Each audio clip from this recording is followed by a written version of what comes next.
What is up, everybody? Welcome back to the channel. We're back with some more NBA. We've already posted our NFL videos. If you guys haven't seen the NFL video, I posted it last night. We got 4 free plays for tonight's Cowboys versus Cardinals game, so make sure you guys go check it out. I do want to pick a winner from, well, I say that, but I've already picked the winner in the last video, so that's just a habit of me saying it. But so the winner for free VIP was chosen in the last video. You guys can go check it out if you want to see who won the free month of VIP. Guys, we have had an amazing weekend. The last 2 days have been great. We've had a great week. The last week has been insane. These are our wins from Saturday and Sunday. So lots of dubs here. I'm not going to go over all of them. Lots of parlay play wins. Some of these we're given for free. And then lots of Prizepicks wins as well. 100 for 225, 300, 400, 200. I mean, you can just look at them yourself. I'll scroll over slow, but lots of dubs, man. Lots of dubs. Took Broncos money line. That cashed us out. Had a nice little teaser right here. 625 for 500 for college football, and the list goes on. We actually hit a couple more slips last night that we played for the final game of the NBA slate.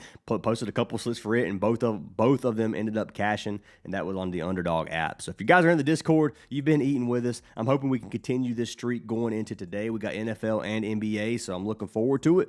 If you guys do want to get all of our plays, link to our Discord is down in the description. The Discord is free to join, but if you want to get every single play that I post, my entire prop list, and I'll show you a prop list here in just a moment, but if you want to get every single one of them, click the WAP link down in the description and join. Now, I'm going to show you my prop list. This prop list is very long. I'm just going to say that it was just a big Sunday. We kind of got carried away on the props, but it ended up working for us. So I'm showing you the list here. These are our props that we posted from yesterday. Lots of green, man. We had some bad beats on these. For example, Drake May Fantasy hooked by like one. I ran Jonathan Taylor on 2 different props. He chalked both, and then I had Diggs receptions who ended up hooking that as well. But overall, really, really fantastic Sunday, and I'm hoping we can continue into that. Just wanted to show that prop list because it's a lot of green, and it looks pretty nice in the Discord. So anyways, if you guys do want to get those, you know where to go. Join our Discord. Discord is free to join. Let's go ahead and talk about some of these games, guys. So we got some back-to-backs. It's not a beautiful slate to me, just because a lot of games with a high spread. For example, you got 9.5, 12.5, 10.5, 12.5, 11.5. If you've been watching the NBA for a while and you've been doing what we do for a while, then you know that these blowouts for the National Blowout Association can be a little bit tough sometimes. So be weary about some of these games. Some of these back-to-backs are tough. Some of these teams have a lot of injuries, but let's go ahead and dive into them. So first game we have is the Bucks versus the Pacers. 2-12 underdogs right now at home. The Pacers are plus 5.5 on the spread, and the total sitting at 235.5. Right now, 73% of the money is on the Bucks, and 85% coming in on the Bucks to cover the spread. Lots of money over on the total, 85% to be exact. And let's look at these two teams. Neither team are on a back-to-back. These two teams are fresh. I think this game stays pretty competitive. I'm not going to lie. So Giannis is probable. He's still on the injury list for his left knee. He is probable as well. He should play. He played in his last game. They ended up getting beaten the last game to the Kings, 135-133, a very high-scoring game. If you look at the Pacers still missing a ton of players, man. McConnell, Nembhard, Obi, Mathurin, Halliburton obviously out for the season. So missing a lot of players. Siakam's team right now is struggling. Let's just say that. So if you're looking for props for this game, my opinion on this game is maybe look towards Giannis, maybe a couple of other players on the Bucks. Not a whole lot on the Bucks that I would look for. If you looking from the Pacers side of things, Siakam is really the one that I'm looking at. His line's a little bit inflated because he's been playing so well, so it's hard for me to want to take Siakam where he's at. But I do think he is a good prop, and I came very, very close to putting him on the free picks, even though I didn't put him on the free picks. So that game's there. That game I think stays semi-competitive. I'm not going to put any money on the sports book on this one. If I was going to play anything, I don't know, man. I think the Pacers lose, but plus 212 odds is not bad value there. So maybe half unit on Pacers plus 212 because I think they could somehow sneak out a win at home. But regardless of that, that's probably a big fade for me personally. Second game we have is going to be the T-Wolves taking on the Nets. This is a 9.5-point spread, 227 total. Right now the Nets are plus 337 underdogs at home with 61% of the money coming in on the Timberwolves. T-Wolves are minus 9.5 on the spread. I'm looking at these two teams. The Nets look terrible, man. They haven't won a game. They're 0-6 on the season right now. If you look at the T-Wolves are 3-3, coming off a win versus Charlotte, 122 to 105. This was 2 days ago. The Nets are on a back-to-back. This is where it gets a little bit ugly. The Nets played last night. They got blown out by Philly pretty much by 24 points. it's tough, man. The T-Wolves are still missing Anthony Edwards. That's a huge loss for them, obviously, star player missing. But they still have a pretty dang good lineup. Randall's been popping off lately. I like Randall in this matchup, which we'll talk about here in a minute. I do like some things on the net side of things, too, even though it is a back-to-back. And we'll talk about that, too. I like Michael Porter Jr. in this matchup. And even on a back-to-back, I know there's risk in here, guys, and you guys are going to bear with me because there is some risk on this game. If you do not want to play on this game, I don't blame you at all, but I will be playing props from this game because I could see the game staying at least semi-competitive enough for some of these props to cash. So 9.5 spread is ugly. Some of these games that you get like this where you expect a blowout aren't the ones that end up being blowouts. The games you don't expect to be a blowout, those are the ones that end up being blowouts. So this game in terms of taking a sportsbook play, I'm just going to fade it. I don't like the total. I don't like the spread on this at 9.5, and then I don't like the Nets to win either way. I don't like the Nets to win, obviously, and T-Wolves minus 300 is just too much of a juiced play to take. So, going to fade that one. I'm not touching this game, the Knicks versus the Wizards. This game's just ugly to me. I might play a little bit on it, a prop or something like Towns or Brunson or something like that. But for me, nothing here that I like, so I'm just going to fade this one at a 12.5 spread. Same thing goes for the Jazz versus the Celtics. The Jazz are on a back-to-back. Markkanen's been stepping it up. Kessler is still out in this game. The Celtics obviously having some issues as well. Celtics are 3-4 right now. The Jazz are 2-4. The Jazz are playing in Boston. I don't expect the Jazz to come get a dub at plus 10.5 on the spread. Maybe they cover the 10.5 spread, but that's still iffy too, man, on a back-to-back against a fresh Celtics team because the Jazz missing some players. They didn't look super good the last game either. Did they win? They lost to Charlotte. Yeah, they got beat by 23 to Charlotte yesterday. So for me, after seeing that, it's hard for me to trust them. They got blown out by Phoenix as well the game prior to that, so they have not been looking good at all. So for me, this is a big fade in terms of the Jazz side of things. If Kessler was in, I don't mind Kessler. I don't mind Markkanen, but his lines are so juiced that it makes it hard to play Markkanen as well, especially on a back-to-back like this with a 10-point spread. So if Markkanen doesn't play the fourth quarter, he probably doesn't cash his juiced lines unless he just pops off. And to me, it's just not worth the risk. So a couple of these games, man, it's just hard to take. I'm telling you, this is an ugly slate, so play light on this slate. I'm fading this game as well. Pistons versus Grizzlies, this is the next game that I do like. It's got 235 total. Memphis plus 4.5 on the spread, and then Memphis is plus 163 underdogs at home. Right now, 76% of the money's on the Pistons, 90% of the money on the Pistons covering the spread, and then this almost a 50-50 split on the total. So neither of these teams are on the back. Actually, I lied. Memphis did play last night. So Memphis played against the Raptors last night and lost 117 to 104. So I would kind of think that the Pistons would be heavier favorites. Pistons have been looking good, man. They're on a 2-game win streak. They just beat the Dallas. They just beat Orlando. The Grizzlies just lost versus Toronto and then lost to the Lakers. They don't have Morant. Morant's suspended, so Morant's not playing. I don't know, man. They're missing a lot of players here. Like, it's hard for me to want to take this Grizzlies team. I like Pistons money line on this one for sure. Like, minus 166 odds, not a bad line there. It's a little bit juiced. You could maybe buy them to, like, I don't know. I probably won't touch a spread on this one, but I do like the Detroit money line straight up. That's probably what I would take on this one. Some good player props on here. I think Jaren Jackson Jr. has a good game. Probably end up dabbling into him a little bit. I think Cunningham could have a good game. There's a couple players. Ulster Thompson, maybe from the Pistons, could have another good game. He's been cashing us out lately. So, a couple of players on here. Kind of struggling between the one that I want to take for the free picks, and we'll talk about those here in a second as well. But I do like this game in terms of player props. I think this is a good one to target if you're going to target one of them on the slate. The next game we have is the Houston Rockets taking on the Mavericks. This is a 12.5 spread. I'm fading this one. It's 224 total. It's just ugly, man. It's ugly. Now let's take a look at Dallas. We take a look at Houston. Dallas is on a 2 days rest. So is Houston. Both teams are fresh. Dallas obviously missing Anthony Davis, Kyrie. Obviously Derek Lively's out. Houston is missing who? Not really anybody. Van Vliet's still out. Dorian Finney-Smith's out. Nothing major that we need to worry about here. Jabari Smith is questionable. But to me, man, this Houston team's just a little bit better. I'm expecting them to get a dub here. I think Sengun could be a good matchup. Obviously, KD could be a good play, but I've kind of put KD on my ban list a little bit. I'll probably play KD some, but I'm just giving him a break, man. He's been cashing his lines, but every time I feel like if I play him, he's just going to do some BS and just make me mad. So, fading KD. I like Sengun in this matchup. Potentially some players from Dallas. mainly leaning towards Sengun. This spread worries me a little bit, so I'm not going to touch this one. But it could be a trap. You never know. This game could be a trap, and it could be Dallas plus 12.5 be the spread that we want to take rather than it be a blowout. So remember that. Denver versus Kings. Right now we got Denver minus 500 favorites at home, minus 11.5 on the spread, 236.5 total. This game I don't mind playing, and this y'all are going to be like, well, you don't like playing the 12.5 or 10.5 spread on other teams. Why would you play the 12 or 11.5 on this game? Don't mind the Kings, man. The Kings have some questionable injuries right now, which is why I think the spread is where it's at right now. But Denver, or 52% of the money is on the Kings to cover the money line, plus 488. So you got a lot of money on the Kings anyways. 72% of the money on Kings covering the spread, which I actually don't mind that either. Then the total at 236.5, you got majority, 93% of the money on the under on this total. So let's take a look at these two teams. Neither of these teams played yesterday. Both of them have a decent amount of rest. The Kings just beat the Bucks. Giannis did play a very close game. They did lose 3 games in a row prior to that. Nuggets are coming off of a loss versus Portland, which is tough. Portland's looking pretty strong as of lately. Nuggets obviously one of the better teams in the league. Right now on the Sacramento side of things, Schroeder and Levine are both questionable. This is huge. If both of these guys sit, it's going to be tough for this Kings team. 2 starting players out, but especially when Monk's out as well. So got to keep that in mind.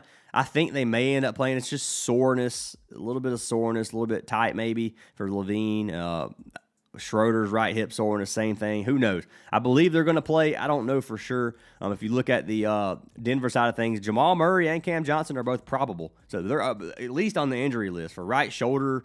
What does that say? Right shoulder inflammation and then left calf soreness. So they're probably going to play, but you got to look at that as well. They got 2 star players or 2 starting players on their injury reserve list as well, or injury list as well. So both teams could miss a player. I don't think it's going to happen. Probable usually means they're going to play. Jamal Murray, maybe if his calf's actually bothering him, he's not going to take as many shots. He's one of their leading scorers, so you got to remember that as well. But I think this game stays competitive enough for these player props. I like Sabonis in this matchup. Sabonis is one of my favorite plays on the slate right now versus in this matchup, even versus Jokic. So we'll talk about that here in a minute, but I think this game's a good one for player props. This Lakers versus Trailblazers game, this one, I want to take it on player props. It's got a 235.5 total. Both teams pretty fast paced. I don't know why I have a bad feeling about this game, and I'm going to force myself to play some on it, but I do have a little bit of a weird feeling, man. Ayton's questionable. Last night, Lakers played versus Miami. They won a close fought 130-120 game. They're going to be on tired legs. Portland's coming off of a 3 days rest, so they're going to be fully fresh playing at home. Worries me slightly, man. Portland's minus 138 favorites at home. Shaedon Sharpe is probable, but he's still on the injury list. He is there. They're missing Scoot Henderson. Dame's obviously out. Lakers side of things, LeBron's obviously out. Kleber's obviously out. DeAndre Ayton is questionable. Who knows if he plays or not? DeAndre Ayton's not a huge he's a starting center, but regardless, DeAndre Ayton hasn't shown me a whole lot this season anyway. As long as they have Doncic and Reeves, it seems like the Lakers are going to be okay. Doncic looking phenomenal this season so far. Going to fade the Heat and Clippers games in terms of talking about it just because the Clippers have been a little bit weird lately, so I probably won't touch them. Maybe play Bam. That's about the only one, but they're on a back-to-back as well, so this one's a little bit tough for me to want to take. But as for this game, Lakers versus Trailblazers, I don't like any of the sportsbook plays. I'm kind of leaning towards Portland to win, especially if Ayton does end up sitting. But minus 130 odds, who knows? This might be a spot where you can get the Lakers at plus money and get a dub there as well. So this game could go either way, in my opinion. I like some of the props. Avdia might have a good game. We got some players we can look at on both sides of things. AR might have a good game. Doncic, lots of things we can look at. But anyways, guys, let's go ahead and jump into some player props in these games, and let's lock in some slips live. So we'll jump into that first one here in just a second. Before we jump into our first play, I do want to say, if you guys do want a free month of VIP, you can sign up with any partnered app down in the description. You can get up to 7 full months for free. Just pick the one you want to sign up for, send me a screenshot of your deposit, and we will get you added for each one that you do sign up for. Let's jump into the picks, guys. So the first pick of the day that I have to run with is going to be for my man Julius Randle. Told you guys there's a couple plays from that Nets versus Minnesota game that I really wanted to look at, Julius Randle being one of them. They have him boosted on parlay play right now at a 34.5 PRA. Now, look at him this season. He's cashed this line 4 of 6 games. He is averaging 38.8 PRA per game on the season. He hooked this line 1 game versus Denver. Barely went under versus Portland in game 1. And you got to remember Ant-Man. Ant-Man is sitting. We go to games without player this season. 2 of 3 games without Ant-Man he has cashed. One of those being the hook. He's had 44 and 41 so far in his last 2 games without Ant-Man. So this is going to be a good matchup for him. Head-to-head, he did go under both games versus Brooklyn last season. But Ant-Man brings out a lot of usage. So Randall's getting a lot of play time right now. If you look at it, the Nets' PRA defense, they have one of the worst points defenses in the league, one of the worst assist defenses in the league, and then they're middle of the pack in terms of rebounds. If you go to power forward, some of the worst defensive stats in the league to the power forward position. They have been getting crushed by the power forwards. He's hard to guard. He's a big man. He's a beast. I like Randall in this matchup for 34.5 PRA as long as this game stays competitive. If it becomes a blowout, obviously Randall's going to sit. But I'm hoping the game stays competitive enough for Randall to catch this line for me. I like this line at 34.5. You can get it right now for a 1.5x on parlay play. If you want to play something on Prizepicks, you can do it on Prizepicks as well. It's totally up to you guys. 38 PRA is his original line. You can get him at 36.5. 34.5 is that line that I really like, though. Anything higher than that, it gets a little bit sweaty with blowout potential. Even with blowout potential at 34.5, I still like this. So that's why I bought it down. I recommend you guys do the same. If you don't want to, trust your own gut. Totally understand. But I do like Julius Randle in this matchup. So we're going to come over here to Props Madness, take a look at this. We're going to click the Minnesota versus Brooklyn game. We're going to come down here to Randall and take a look at the scoring chart. So the scoring chart is pretty much a rainbow. You got 31% of his shots under the rim, where he goes against the bottom 5 defense in the or bottom 10 defense in the league. So great matchup there. He shoots 20% of his shots in the paint, going against the middle of the pack. He shoots 12% mid range, going against the second best defense in the league mid range. And then he shoots a whopping 37% of his shots from behind the arc, where he goes against the bottom 10 defense from 3 points made. Why this is not like a light green, I don't know. I'm not sure how they calculate their color coordination here, but you got 28% in the 20th and then 7% in the 30th. Obviously not shooting very many corner threes, but still, that is there, and it's a good matchup for our man Randall. So, like Randall in this matchup, hopefully it stays close, and that is going to be the first pick of the day. Jumping into second pick of the day, we're going to go ahead and jump into the second pick from this same game. Like I said, I think it stays competitive enough. I'm taking our man Michael Porter Jr., not a guy that I usually want to put money on. I'm going to be honest with you guys. And I was struggling to decide which prop I wanted to take. I was looking at his PRA at 27.5. I was looking at it hard because he's had almost 40 PRA in his last 2 games. Dude has looked really, really good. Now, what I decided to go with, and you guys can change whatever you want to do here. And I say you can change it because right now it shows this matchup is versus Randall. They're both playing the 4 position. Randall should be defending him. We know Randall does not play very good defense. Now, this could change. Who knows exactly how this works, but anyways, I didn't mean how this works, but you know what I'm saying. Anyway, like Minnesota's defensive stats right now, points, rebounds, and assists, they're sitting in the middle of the pack and everything. If you go to power forward, it does go down slightly. So this actually goes down versus the power forward position. Now, small forward position, it goes way up. They give a ton to the small forward position. I usually average these out if you don't know what's going to happen here, and I kind of makes everything middle of the pack, so not bad. Porter has shot a lot of shots lately. So if you come over here and you look at his field goal attempts, he shot 20 field goal attempts or more in his last 2 games. Now, they're on a back-to-back, tired legs, messes up a shot a lot, so you do have to remember that as well. I decided to go with rebounds and assists. His rebound and assist line sits at 9.5. If you look at Minnesota's rebound and assist defense, 24th and 25th in the league to the small forward position. It's 9th and 11th to the power forward position. You average these out, you got a decent around 16th and 17th on those two spots together. Now, head-to-head data, he cashed his 2 of 3 games last season versus Minnesota when he was playing for the Nuggets. So 2 of 3 games, he looks good, and that was playing 34 minutes a game. If you look at him this season so far, he's cashed it 4 of 6 games. He's averaging 11. He just had 17 rebounds versus Philly. So playing 32 minutes per game on average, he should get decent amount of playing time as long as the game stays close. I think 10 RA is pretty low, man. You're getting it for plus money. So this is a great payout. If we come over here to Porter, and what I'm going to do is I'm going to put these 2 on the same slip, and the reason being is because if it is a blowout, I don't want the blowout to affect 2 different slips. So I'm trying to make this as smart as I can on this, even though playing a blowout potential game may not be the smartest move. But you play these 2, you get a 2.6x. $250 wins you $650. We'll see what the value is on Prizepicks. So Porter, will pull him up. Porter, rebounds and assists should be 9.5, and this is going to give you a 2.5x. So even with the boost, man, this is honestly not much better value on parlay play, which is weird to me. But if you want to play it on Prizepicks, you could do that. Same value pretty much. A little bit better on parlay play, but Michael Porter 9.5 RA. I like the line. If you want to buy him down to 8.5, that's probably a smarter line for a double up. To be honest with you, at 8.5, obviously he would have a better hit rate because he did cash that first game with 9 on the dot. He did cash his 52% of games last season, still 2 of 3 on the game on the 2 of 3 head to head last season. So depends on what you want to do here, man. I'm gonna play it on parlay play at this 9.5, and I'm gonna take a risk on it, and we're gonna lock it in. So that slip is locked in live. I'm not going to click track picks because I have some NFL plays already locked in from that video, and you need to go watch that video if you want to get the NFL picks. So I'm not going to click track picks. It is locked in live. You just saw my bankroll go down by $250. I put $250 on it to win 600 and whatever. So that's there. If you want to play it, if you don't want to play it, I don't blame you guys. You can fade anything you do not like. Jumping into pick number 3 of the day. Told you guys one of my favorite plays on the slate so far is our man Sabonis. I love the Sabonis line, 29.5 PRA.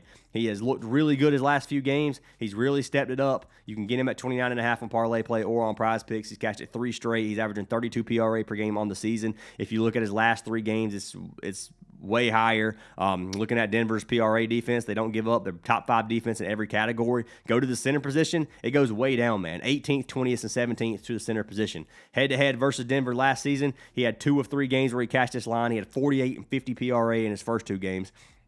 Last game, he didn't do much, but he still came very close to cashing this line and cashed this line 86% of games last season. Sabonis is a beast, especially if he has nobody else in this lineup. If Levine or Schroeder one sit, that's going to lead obviously more usage for Sabonis. DeRozan should pop off this game as well if one of these sit. But if they both play, I still like Sabonis in this matchup. If they both play, looking at DeRozan and Westbrook, it becomes one of those like, you never know who's going to take the most shots. Like any of them at any point in time can have a good game. So for me, it's the Sabonis all day long in this one. I like the matchup for him. If we come over here and we click this Nuggets versus Sacramento game, we can click Sabonis and we can take a look at the shot chart. He's a yellow and orange matchup everywhere. He shoots 72% of his shots under the rim. 18th ranked defense, middle of the pack. He shoots 16% in the paint. That's 88% of his shots pretty much in the paint. Then he shoots 9% from 3 and 3% mid-range. So, majority of what you're looking at in this situation is where majority of his shots are, 88% in the paint. Like, that's where we're looking at. It's a decent matchup. It's not a great matchup, but it's decent. So I like Sabonis here. I like this the potential of him getting a lot of rebounds and assists as well. So Sabonis is going to be one of the guys I got to run with today. So Sabonis, 29.5 PRAs at 1.44x. If you want to take the risk at 32.5, I don't dislike this line. You can do that if you want. I will be playing it safer at 1.44x. But you guys can do what you want, and you guys can also play this on Prizepicks. So PRA, Sabonis, points, rebounds, and assists. You can get him at 20. You can get him down to 24.5 on Prizepicks too if you want. But 29.5 is a good line in my opinion. We'll check the payouts on this slip and see what we got. So final play. I did struggle on this one. I wasn't sure what I wanted to do. I am going to pull up a line that I ended up taking. So I ended up taking. Or this is the one I was talking about. I haven't locked it in yet, so I haven't taken it yet. But I like Jaren Jackson Jr., first of all. The Memphis versus Pistons game. I like him for 4.5 rebounds. His rebound line sits at 5.5. I don't dislike this line at all. If you look at their lineup, obviously they're missing Morant. I think Jaren Jackson Jr. has a good game. If you look at overall rebound statistics versus Detroit, they give up 15th in the league in rebounds allowed. Go to power forward, it's 22nd. So bottom 10 in the league to the power forward position. To the center position is bottom 10 or top 10 defense. But I do think Jaren Jackson has a good game. He's averaging 5.5 rebounds per game on the season. He's averaging 8.5 last season versus Detroit. So he had a very good rebounding season versus Detroit head-to-head. 2024 season, he cashed it 53% of the time. If you did take this to 4.5, he ended up cashing his 66% of games last season and cashed it, obviously, both games head-to-head. So if you want to play it down, you can. Jaren Jackson Jr., I don't mind taking his PRA either. I'm hoping that this game stays competitive. I'm worried about that a little bit. On the other side of things, we can take our man Alsor Thompson. We can pull him up and take a look at him as well. I played his PRA last game, and I don't dislike it this game either. It's 24.5. You can buy it down. He had 23 his last game versus Dallas. I would obviously buy it down to like 20.5 or 19.5. Head-to-head, he cashed it one of his 2 games versus Memphis. If you look at Memphis versus the small forward position, they have one of the worst defenses in the league. To the power forward position, one of the worst defenses in the league. And to the center position, they have a decent defense. So overall, Taking a look at Alcer, we're looking at the small forward position. We're looking at the 3. One of the best matchups he could possibly get for our man Thompson here. So this one I'm going to let you guys choose between. I like both those plays. I'm kind of giving 2 plays here, I guess. Alcer we can get at, I can't get him, 24.5's hold up. That's almond. I was about to say, I was like, whoa, his regular line is not 30. All right, that's my bad. So Alcer, here we go. They look exactly the same, man, on their picture. Like, sometimes I should have noticed the jersey, but 19.5, you can still only get him at 24.5. So we could take him at 24.5, get a 2.6x, or you could play this on Prizepicks. See what Prizepicks gives us. PRA. They'll give us the 19.5, and this gives us a 1.7x. Terrible payout. 22.5 would give us a 2x.